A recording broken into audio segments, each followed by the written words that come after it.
Selamat datang di program pembelajaran jarak jauh Prodi Keperawatan Kampus Pangandaran Universitas Padjadjaran. Saya Kurniawan, dosen Fakultas Keperawatan Universitas Padjadjaran. Dalam video ini saya akan menjelaskan tentang convenient sampling atau accidental sampling.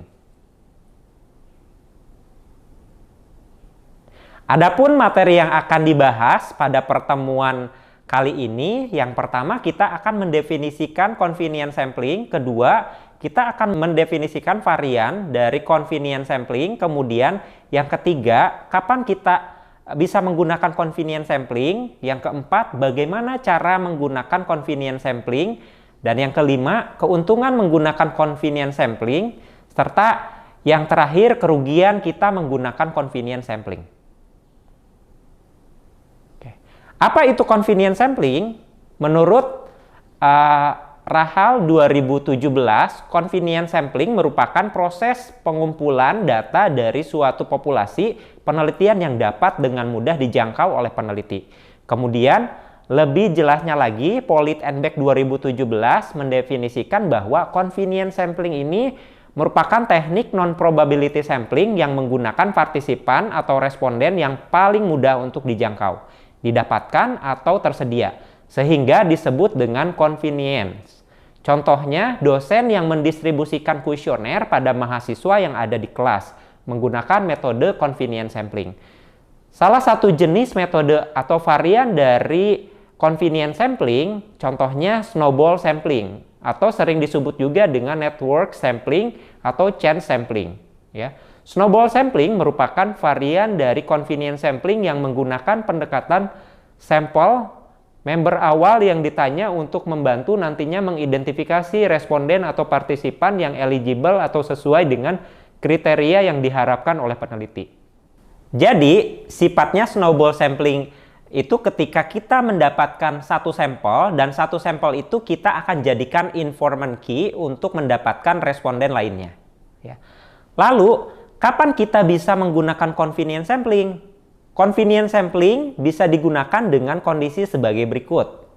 Contohnya, pada preliminary atau exploratory research, kemudian research constraint, accessibility challenge atau pada penelitian yang susah untuk diakses, kemudian research generalizability is not the primary goals. Jika generalisasi pada penelitiannya itu tidak menjadi tujuan utama, dan kita juga bisa melakukan penggunaan convenient sampling, yaitu pada pilot testing.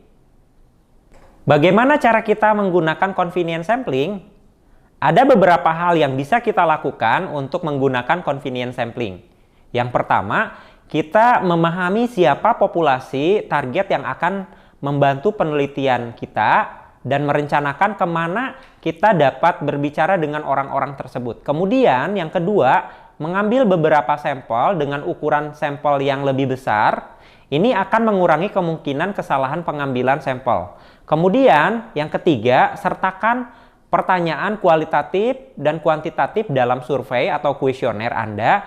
Yang keempat, ulangi survei untuk memastikan keakuratan hasil Anda. Dan yang kelima, kita bisa menggunakan pengambilan sampel taktis dan pengambilan sampel probabilitas untuk melengkapi penelitian kita. Benefit atau keuntungan kita menggunakan convenient sampling, di sini ada beberapa keuntungan yang bisa kita dapat ketika kita menggunakan convenient sampling. Di antaranya, kita akan mendapatkan data dengan cepat, metodologi yang digunakan ini tidak mahal, ya, mudah untuk melakukan penelitian. Selanjutnya tadi, karena harganya murah dan untuk sampelnya sendiri ini tersedia. Tidak terlalu banyak peraturan yang harus diikuti. Kemudian ada juga kerugian ketika kita menggunakan convenient sampling. Yang pertama, ini harus diwaspadai kalau kita menggunakan convenient sampling. Sampelnya ini akan bias, kemudian kita bisa menyeleksi, juga ini harus diwaspadai, bias dalam menyeleksi tadi. Kemudian data yang digunakan itu akan kesulitan untuk digeneralisasi. Kemudian yang keempat, ya, ketika kita memberikan hasil ke dalam bentuk demografi, data demografi ini mungkin akan sulit untuk dilakukan. Kemudian yang kelima, kemungkinan tadi akan terjadinya bias, dan yang keenam, validitas eksternal ini sangat rendah ya. Untuk lebih jelasnya lagi, di sini tersedia tabel keuntungan dan kerugian teknik pengambilan sampel. Convenience sampling ini lebih jelas menurut beberapa peneliti. Yang pertama, untuk manfaatnya, kita bisa lihat di contoh yang Alfi 2016 dengan menggunakan convenience sampling ini sedikit usaha yang dilakukan oleh peneliti karena peneliti tidak terlibat dalam komplikasi penggunaan sampel. Kemudian, ini juga bisa menghemat biaya. Ya, selain itu, yang kedua, hal ini memerlukan sedikit investasi waktu karena sampelnya mudah untuk diakses. Itu keuntungan yang lain. Selanjutnya, tidak diperlukan data seluruh elemen populasi. Artinya ini akan lebih simpel untuk dilakukan. Dan yang terakhir, untuk manfaatnya, teknik ini dapat memberikan banyak data yang sifatnya kualitatif. Selanjutnya, apa sih kerugian kita menggunakan convenience sampling? Yang pertama yaitu bias terkait pengambilan sampel dan kesalahan secara sistematik. Kemudian untuk nilai P-nya tidak dapat diinterpretasikan secara bermakna. Selain itu, kategori populasi sasarannya ini cukup luas untuk dibagi menjadi tak terhitung. Banyaknya kategori dalam diri mereka yang relatif berbeda dari satu sama lain, ini tidak bisa mewakili satu sama lain. Kemudian yang ketiga yaitu variabilitas tidak dapat diukur atau dikendalikan, sehingga ini nanti akan mempengaruhi hasilnya. Kemudian yang keempat, hasil dari data tidak dapat digeneralisasikan di luar sampel.